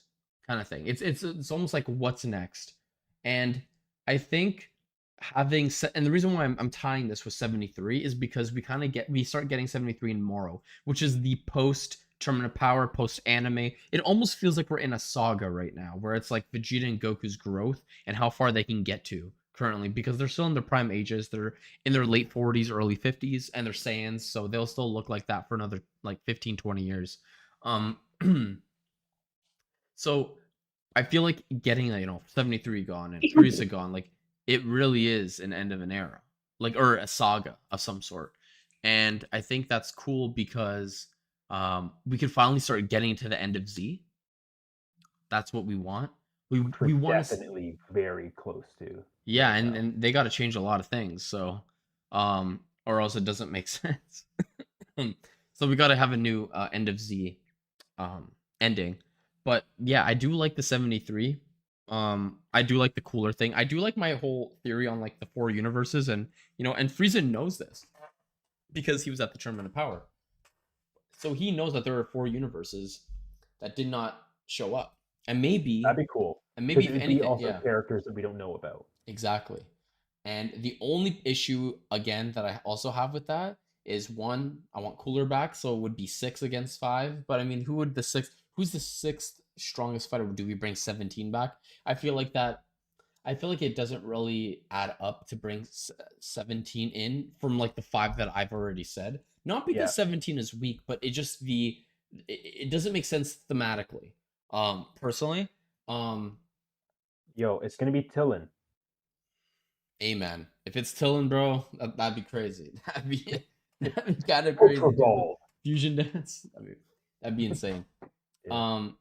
The only problem I have with that is if we get the 4 other universes, we probably don't get a Tournament of Power version 2. And I know there are a lot of people out there in the community that want a second Tournament of Power eventually, but with all 12 universes, because we didn't get that. And we want to see the growth of Jiren and Hit and, a bunch of the other people, except not Ribrianne, but, maybe some other ones. And I don't want a Tournament of Power 2 personally, just because there were some universes that they sucked. Like, I didn't care for them. Yeah. So I don't really care for that. That's why I don't mind me saying this. Because I feel like, how about if Frieza does get so how about this? Let's make this more exciting. Okay. Let's say Frieza gets 2 or 3 people from those 4 universes, and he gets cooler. But they start realizing this, and they find this information by guess who? Jocko, because he's from the Galactic Patrol. Our sixth fighter. No, Our sixth fighter, exactly. Jocko lets them know, and Goku looks at Whis and he's like, let's go to our universes. So he goes to Universe 6 and he recruits Hit, Khalifa, Kaba, and Kale. Then he goes to Universe 11, Jiren and Toppo. Right? No, leave Toppo, man. You don't like Toppo. No, but don't wake him up. Just leave him sleeping. No, but he is. Just listen in here. All right, guys. There's supposed to be ads. I'm gonna skip that shit though. And we get like Jiren and Toppo, Dispo, or whatever, right? Let's just say Jiren and Toppo, not really Dispo. Now we have like a full-on crew. Like I'm talking, like we got Kefla, because they would probably fuse.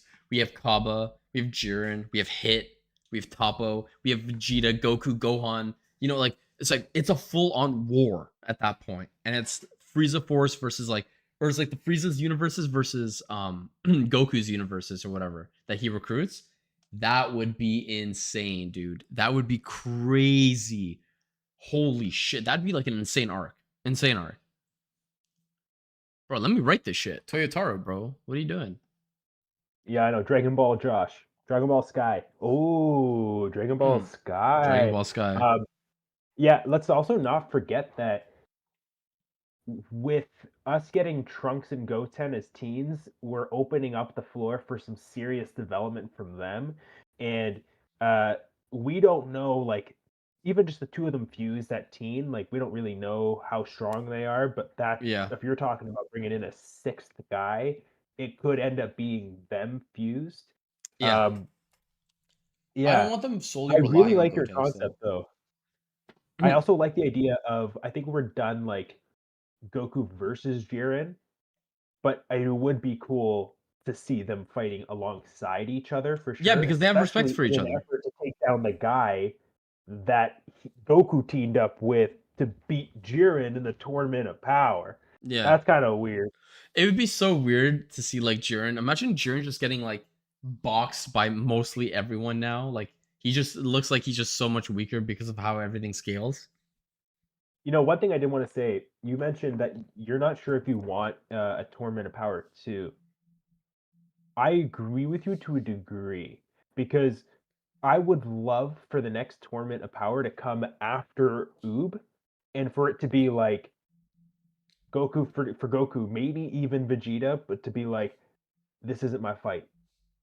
It's time for you guys to go. And now we have guess what? Gohan's where he's at. We know where he's at. Piccolo's where he's at.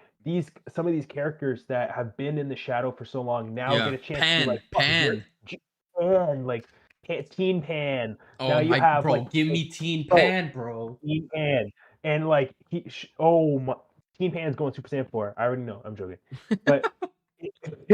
That would be so much fun, and then you have Jiren still there. You have Hit still there. You have these obstacles in the way that have been established as like crazy strong, crazy difficult characters with Yeah. unreal abilities, and we already have that foundation. Mhm. All now you're doing is, like, building towards these fights and these moments in a way that makes it feel believable when, of course, Mhm. they beat Jiren, when they beat him, but it'd be cool for it to be at the hand of Piccolo, to be at the hand of Gohan, but of course, yeah, even, like, some of the youngsters coming in because 'cause they're the next generation as well. Yeah. Gerald says in chat, problem, how will Frieza get to the Under Universe? Well, Uh, he was universe jumping. he was. He Yeah, they we get shown that in the end of the arc. I don't know if you remember, Gerald, but yeah, like uh Frieza was universe hopping, and we still don't know how. But this is good. This is what I okay. One problem I have with Dragon Ball is not the fights, I'll tell you that much. But when the story can get very intriguing, they kind of just give us all of it in like one fell swoop. I like that they're not giving. I like that they're leaving it open right now, and we kind of get that yeah, as well. And I'm sure you'll probably read it tonight or maybe tomorrow, chapter 101. yeah, But for sure.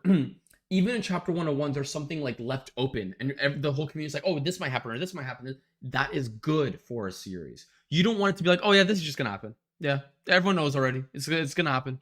No, this is cool. The problem with your thing with Frieza skipping. Thanks for reminding us. Is that we don't know how we did it, and I hope that Yeah, that's answered eventually. But right now we can like maybe not now, but maybe in future episodes or whatever. And while we're reading the chapters, the new ones, we can really be like, how is he doing? Like, how is he skipping through these universes? Because he doesn't have an angel with him, or does he? And how does he? Because remember, there's one angel that is still suspect till this day. One. And I forgot his name, but he's the one in the Tournament of Power where his universe gets erased and he smiles. He grins. And everyone's like, I what the remember fuck that. is that? That's weird. Yeah, That is super, super weird. So I'm wondering if if Frieza somehow, if we're gonna get something where like we somehow get like a flashback to the Tournament of Power where he kind of sees that angel, because I believe Frieza even looks up at when that happens too. It would be cool and weird to be like, maybe Frieza got to that universe somehow. I don't know how. We'd have it some sort of way, and they somehow teamed up in some sort of way. That'd be crazy because we're still trying to understand. These angels are broken. We get it. These angels are completely broken. They cannot be part of the story yet. How do you make it so these angels are crazy? Like evil. Like these are evil. Like these, some people are evil. So we know Whis. We don't think Whis is evil. We just think he's neutral. We think he's very and for a good reason, or like for like what Whis says is very valid on what he says, what he thinks, and stuff like that. He's just kind of doing his own thing. yeah, We know Vados, Shampa's angel, Universe 6, is stronger than Whis because Vados is older than Whis and trained Whis. And Whis is already way stronger than Beerus. And Beerus is probably one of the yeah, strongest God of Destructions. So imagine this one that's grinning. Even if he's weaker than Vados and Whis, they can't fight another angel. It's not part of their contract. They're just like, whoa, we can't do anything. Sure, that's our brother or whatever. It's not on us. And maybe what happens eventually, they takes his power or whatever. But what I'm trying to get to is this is the point. Like I'm kind of going in a little rabbit hole here, but that's the beauty of it. How is Frieza hopping around universes? That's what yeah. That's what I'm going back to. Does your mind also go to characters like Jiren and Hit in how they manipulate dimensions in order to time skip? Like, is there something where in the Tournament of Power, Frieza's very observant of some of the techniques that are going on, and maybe learns in that 10-year period how to explore those moves differently, or like to explore parts of that, like, because Hmm. isn't that kind of how it's vocalized that like Hit and or Jiren, like, because Jiren also does something sort of like time skipping too, right? Not I necessarily. thought, He's just I quicker thought than that his was time kind of skip. implied by the angels. Okay, Yeah, he's just kind of quick. He adapted to it quicker adapted. than Okay, what Goku did. Which kind of implies too that Jiren at base value is more observant of a fighter than Goku is. so Because I of guess that. like So I guess getting off of that, like, what do you think the odds are that it's just a technique versus someone's in the background helping out Frieza? I think it might be a technique, bro. I'm gonna be honest with you. It could be a technique. And the thing is too, like it's cool to think, an angel, like an evil angel is helping him. Don't get me wrong. Maybe we get something like that in That would be later on. so cool. Yeah, Maybe not with Frieza, obviously, but someone else. Maybe like, the God of Destruction and Angel team up, like of that universe or something. I don't know. yeah, But at the same time, he grinned when his own God of Destruction disappears. So maybe he doesn't even give a shit. It could be yeah. like he teams up with the God of Destruction that wanted to Hakai. Remember the one that had the God of Destruction orb that Frieza took in and he took it out? He was able to take it out and he gave it to Goku before the Tournament of Power. Do you remember that? Where like the God of Destruction is like, yo, target Universe 7, and they gave him like a ball of destruction, and then they threw it at Frieza after he got out of hell. That Goku took him out, and he took it out, like he actually took out the Hakai out of him. Whoa, I do not remember this. Yeah, that's Jeez. before the Tournament Okay. of Power. Um, it'd be cool to like see like maybe some God of Destructions teaming up or whatever against Tournament Universe 7, because again, we know they don't like Beerus. Like there could be so many things. Maybe Frieza wants to become the new destroyer, the new God of Destruction. Okay, how about this? How hype would it be if like we're confirmed that Black Frieza and Beerus are gonna fight? I have a feeling that's coming. If you have a feeling that's coming, I wouldn't be able to sleep, bro. That's hype as fuck. Yeah, That's like if that's ever animated, like knock on wood, because I hope this shit gets animated at some point. That's breaking the internet. Like it to me that's crazier than Beerus versus Goku Part 2. Just in the sense of you don't know who's winning, Beerus or Black Frieza, because well I think Beerus is winning, but what I'm saying is we don't know. Like we could say Beerus is gonna win, but we don't actually know. Whereas part 2 of Goku versus Beerus, we're probably gonna speculate Goku's winning this time, right? Unless it happens like a third time. But that's why I think it could be really, really interesting if we get that kind of dynamic. But yeah, it is interesting. Like to end it off here soon. But like that he's skipping these universes. He found a time chamber. It's not universe 6, right? I don't believe it's universe 6 that he got this time chamber. And the only reason why I'm saying universe 6 is because it's our mirrored universe, 6 and 7. So maybe if we have one, they might have one. They might have like a Mr. Popo equivalent as well. And you're right, you never know. So this is the discussions we kind of this is good to have, is what I'm trying to say. Heading into this new yeah. arc. What about Frost Weak, bro. now? But so is Cooler. If he's anything like I mean, he's just like, Cooler's getting the hyperbolic time chamber treatment, then why doesn't no, I Cooler get what get you're the saying, and you're right, but I mean, like, I don't think Frost as a person, like as a person, he will always go back to like, oh, poison them and kick him off kind of thing. He could be, but if he's really, really strong, like you said, after like maybe he's like, nah, fuck that, I'm too strong at this point, and maybe he actually becomes kind of cool. Because I never thought Frost was kind of, actually no, that's a lie. When I first saw Frost, I was like, oh shit, like when we first see him ever, I'm like, yo, what the fuck? This is like a new Frieza thing. That's pretty cool. And then you're just like, okay, he's kind of whatever. He's kind of mid. Yeah, Tournament of Power Frost was just boring. Yeah. Lame. Even Universe 6 is kind of like whatever.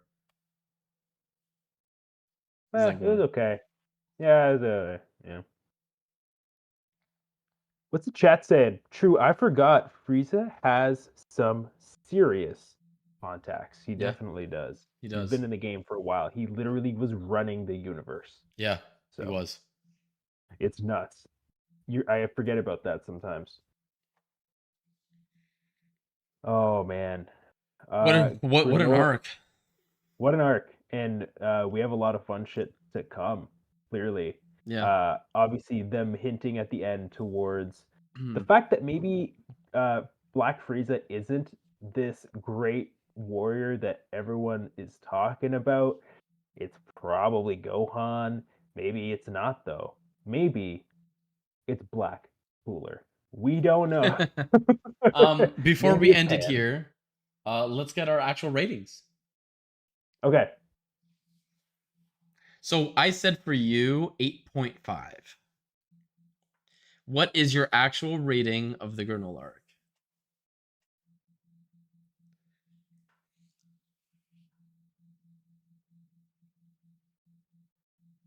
8.5. Let's go. I knew it. I knew it. I fucking knew it. Okay, okay, let's go. What was yours? 7.5 for me, right? Yeah. My Granolah arc rating is a 7. Okay. You're That's pretty fair. close. That's You're fair. pretty I was close. close. Yeah, because Moral for me is an 8.5. Yeah, so Is it it's an 8 point? 8.5 Moral. Wow, so it's that significant Yeah. for you. Is it so if they either do Bardock flawlessly or just like don't waste quote unquote waste time on Bardock, does that bring up the rating? No. Or Well, it it's brings it just up to not like 7.5. But then it's also like I don't as much as I love Ego and TUI, I think they got it too fast. I don't think we got I like I'm fine getting a chapter and a half, 2 chapters and a half of them like completely training. And like it could be off them and like get some other stuff too, like what the heaters are doing a bit like here and there. But it was like basically one chapter. Beerus gives thing his ring. And don't get me wrong, it could have been a time lapse, but they never told us that. It was kind of just happening, right? And it didn't even look like they were implying that. It was just like, yo, Vegeta's going here, Goku's going here, blah, blah, blah. So, like, Mhm. whatever. It felt too quick for me. But at the same time, I can, argue my own point and be like, well, Ego isn't even mastered. It was kind of just, it was kind of like the lowest of the barrel Ego. Yeah.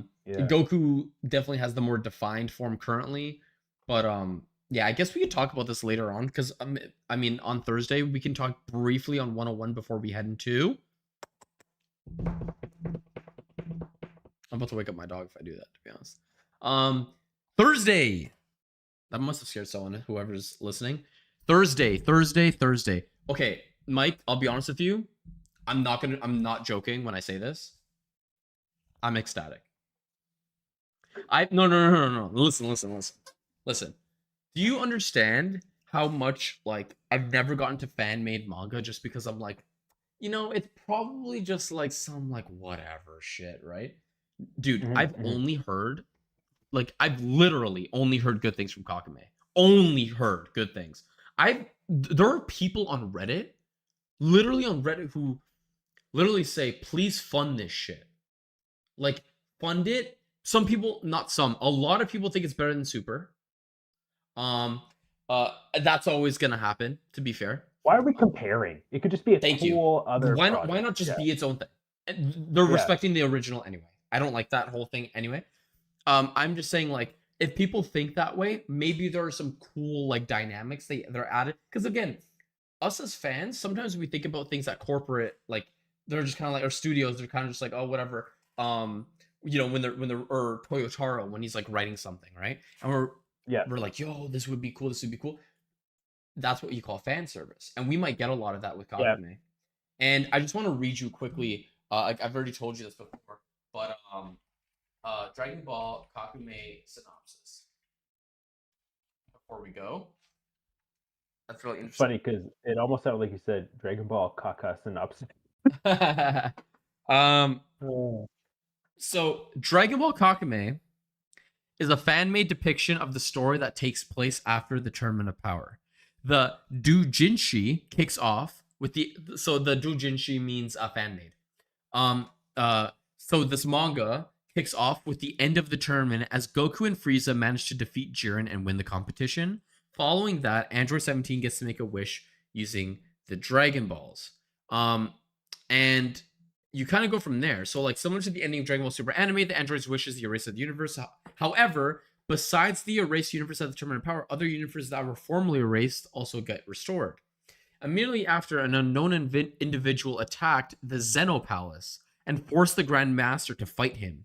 This led to a situation where Goku and the others prepare to face impending universe-wide battle. As the anime will only be animated for Shout for now, fans can majorly expect the episode to feature an exhilarating fight between Goku and Beerus. And that's the end. I haven't read the rest. I don't want to read the rest. Actually, there's not much left. Yeah, that's it. This will be followed by the infiltration of Zeno's palace. That's all we know.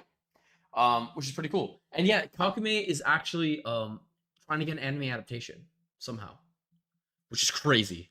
I don't know how they're gonna get that, but apparently their art is all original. It's four guys, and they're all the ages Wow. of 18 to 23, I believe. Um, so good for them. I still need to Yeah. get more info on how copyright works with this.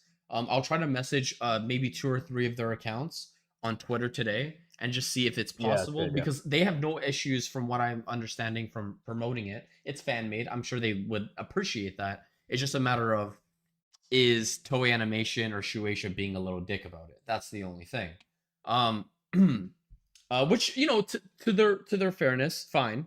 Obviously, I just mean like are they being very strict on it? Basically, we'll figure that out. If we do, we can kind of like blur it out a little bit. But if you want, we could talk a little bit about 101 first, because we're not going to do one whole chapter of Kakame on Thursday. We'll Right. we'll Yeah, probably you were do saying like it's longer. yeah. I mean, we'll see how it goes, right?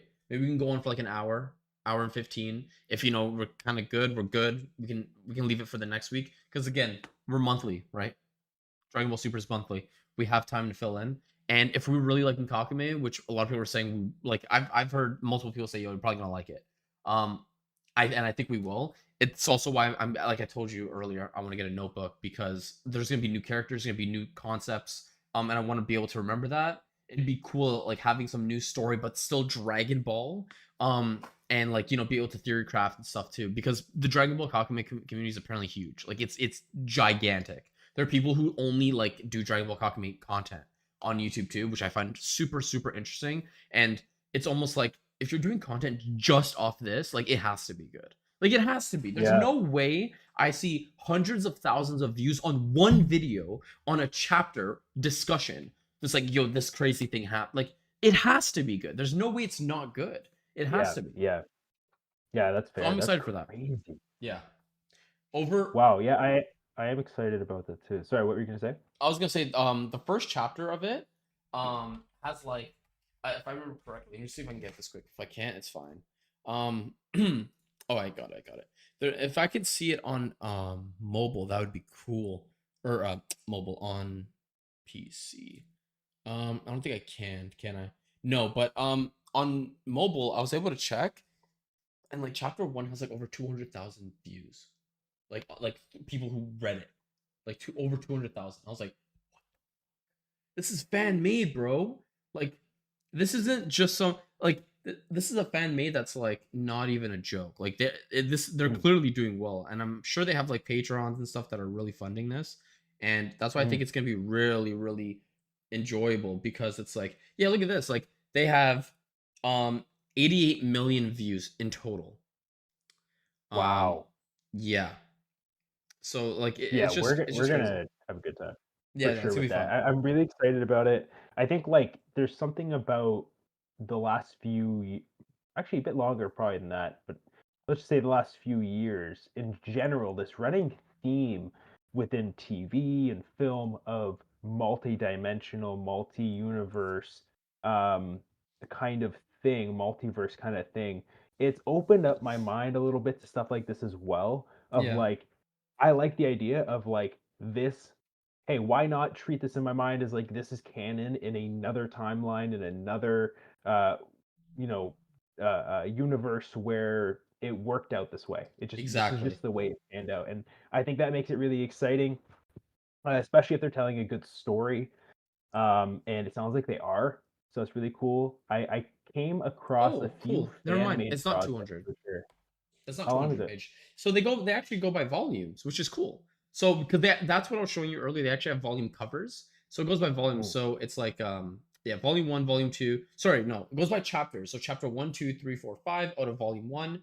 They have 5 volumes right now. So they're at 5, 10, 15, 21, 22, 23, 24. And the 24th one was released 24 days ago. So they're active. I mean, this one just came out and like the comments right now is crazy. Like you have like thousands of people in the last week who are like, "Yo, we can't wait for the next chapter." Like I'm not even joking. It's like yeah. it's crazy to me. Like it this has to be like this is why I'm so excited for it. And I've been dodging like anything cuz I searched up Kakume just to get like the synopsis. I even sent you a short, and I'm like, okay, after this, I'm not watching anything. I don't want to get spoiled. I'm really excited about this. I want to take it like very seriously, because I know a lot of other people take it seriously. They scale it, they have theories for it, and I think that just would be a cool like side thing that we do when we're not reading, the main product right now, right? Because I mean, this is getting fucking incredible. But having some other thing too is gonna be really really fun. So Yeah. Yeah, we're definitely excited to like play around with that time slot for sure. And I mhm. think this is going to be one that obviously you brought this in and I wasn't too aware of it.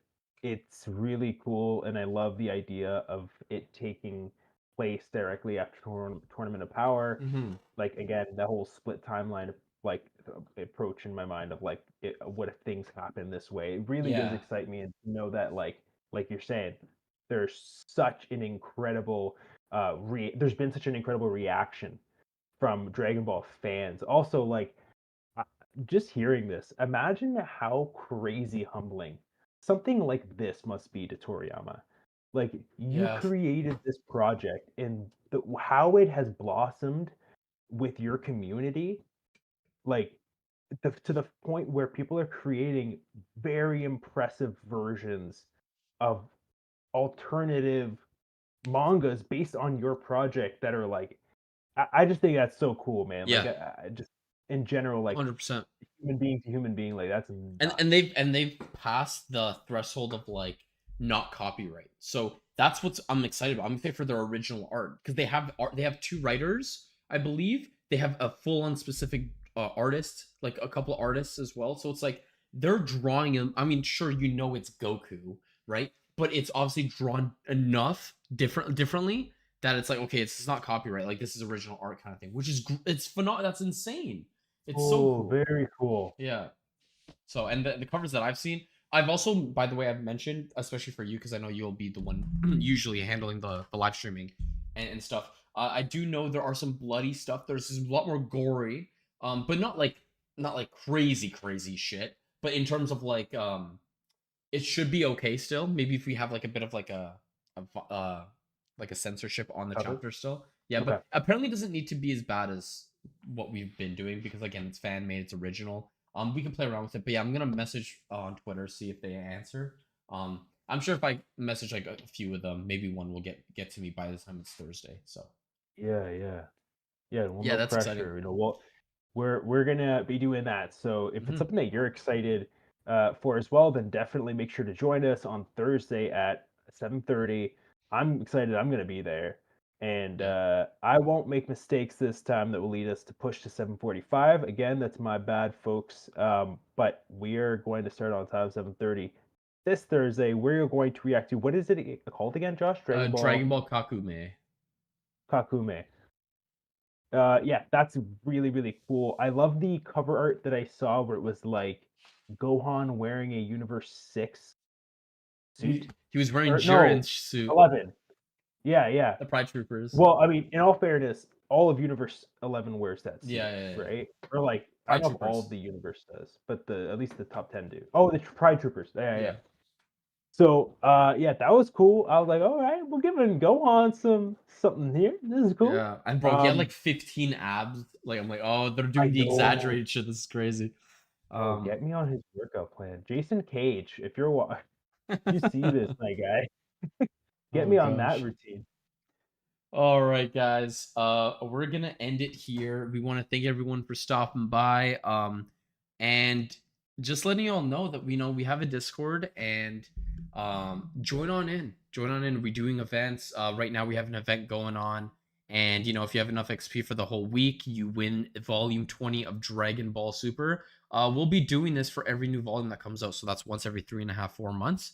And we'll do like other things like in the Discord itself, just cool events and like games and stuff. So hop on in because we have a lot of stuff we want to do for the Discord. But we just need Mhm. you guys to come in and have some fun with us as well. And Yes. yeah, Also, keep an eye out because I really want to get some gaming stuff up, but I would love to game with the community. So yeah. if anyone's got Dragon Ball Xenoverse, we could have a lot of fun with that. Or any ideas around how we can do that. I might take this art of the podcast and just throw it into the Discord. as a question to pose in there. So maybe join in there. Mhm. We'd love to hear your voice there, or just leave a comment down there here below as well, and just let us Yeah. know what you think. But I would love to introduce more gaming stuff to the channel, especially Dragon Ball related content like Xenoverse. I am doing a playthrough right now, so um, who knows, that will most likely sooner rather than later end up being some sort of content, just streaming playing the game. But again, love to get folks in a game lobby and beating up some folks as well. Yeah, yeah, Budokai Tenkaichi 4 though is going to be something very prominent in this channel when it comes out. yeah. Obviously we're gonna our podcasts and like our discussions, our manga daima and stuff, and is gonna be the main stuff. But in terms of you're gonna see a lot of Sparking Zero on the channel is what I'm trying to say here. As That's gonna be well as pushed up the card game. as well as the card game. Exactly. Yeah, Yes. I see. Like, definitely for like expect some sort of live streaming event or like for us to Hmm. do some stuff specifically for when Dime is coming out, when Sparking Zero is coming out, when the card game is fully out and everything, and you're gonna be getting our thoughts on everything, and we're gonna want to play from you and hear from you. So Exactly. definitely, like Josh was saying, join us in the Discord. You will find those links anywhere you go, anywhere you find us. So Yep. yeah. Anyways, guys, that is all for us. Thank you for coming to episode 8 of the Dragon Ball Fan Podcast.